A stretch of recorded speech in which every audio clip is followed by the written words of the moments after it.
Sumalpok ang isang kotse sa poste sa Angono, Rizal. 3 ang sugatan at nakatutok si Jamie Santos.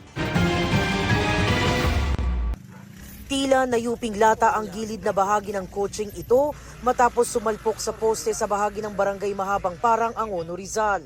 Maging ang gulong nito sa unahang bahagi, wasak.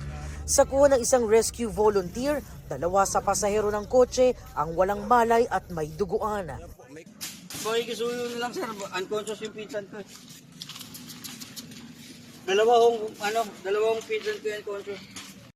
Isang motorcycle rider ang nadamay sa aksidente. Nagtamo siya ng ilang galos at sugat sa katawan. Maya-maya, dumating na ang ambulansya para i-rescue ang mga sugatan. Agad silang itinakbo sa pinakamalapit na ospital. Mabilis umanong binabagtas ng itim na kotse ang paahong bahagi ng Don Mariano Santos Avenue nang bigla itong sumalpok sa poste at napunta sa gitna ng kalsada kaya nahagip ang kasalubong na motorsiklo. Mag-aalas 4 ng madaling araw, narinig namin yung biglang malakas na impact. Accident prone po talaga to.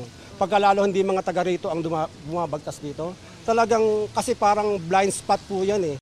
Sa initial investigation ma'am, galing sa inuman tong naka Toyota Vios at lilipat sana sila para magkape sa Antipolo.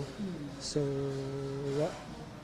habang tinatravel nila yung Don Mariano Avenue, yun nga ma'am, sabi ng driver, allegedly nakatulog daw siya.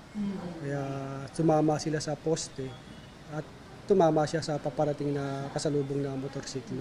Kasawi ang balad ma'am ay DOA po yung kapatid po ng driver. Nagpapatuloy ang investigasyon ng Angono Police sa aksidente. Nag-uusap din daw ang nasangkot sa aksidente. Para sa GMA Integrated News, Jamie Santos, nakatutok 24 oras. Mga kapuso, patuloy na tumutok sa mga balita. Mag-subscribe sa GMA Integrated News sa YouTube. Sa mga kapuso abroad, samahan niyo kami sa GMA Pinoy TV at www.gmanews.tv.